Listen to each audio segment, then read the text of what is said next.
మత్తయి సువార్త 27వ అధ్యాయం 29వ వచనము, మార్కు సువార్త 15వ అధ్యాయం 17వ వచనము, యోహాను సువార్త 19వ అధ్యాయం 2వ వచనాల ప్రకారం మనం చూస్తే, క్రీస్తు ప్రభుని సిలువ వేయడానికి ముందు రోమా సైనికులు యెరూషలేము ప్రాంతంలో సాధారణంగా కనిపించే పదునైన పొడవైన ముళ్ళు కలిగిన జిజిపస్ సీనా క్రిస్ట్ అనే మొక్క నుండి తీసిన ముళ్లతో కిరీటాన్ని తయారు చేశారు.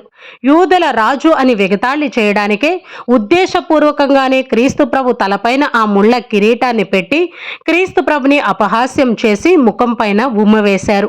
క్రీస్తు ప్రభు ఈ పదునైన ముళ్ళ కిరీటం ధరించడం ద్వారా మన పాపాలను శాపాలను ఆయన తన తలపైన వేసుకున్నారు.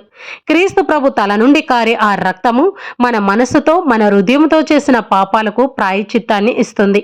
క్రీస్తు ప్రభు ధరించిన అసలైన ఈ ముళ్ళ కిరీటాన్ని 1063 నాటికి యెరూషలేము నుండి కాన్స్టాంటినోపుల్కి తీసుకొని వచ్చారు. ఆ తర్వాత ఫ్రాన్స్ దేశపు రాజైన 9వ లూయిస్ గారు ఆ కిరీటాన్ని ఫ్రాన్స్కి తీసుకొని వెళ్ళి అక్కడ నోట్రీడమ్ కథీడ్రల్లో భద్రపరిచారు.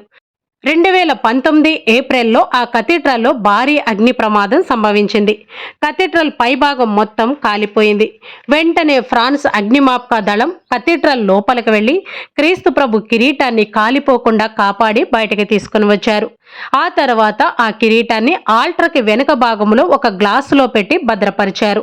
హోలీడేస్లో మాత్రమే ఈ కిరీటాన్ని బయటకు తీసి ప్రజలకు చూపిస్తారు. మిగతా రోజుల్లో అక్కడికి వెళ్లే ప్రజలు గ్లాసు లోపల నుండే క్రీస్తు ప్రభు కిరీటాన్ని చూడవచ్చు.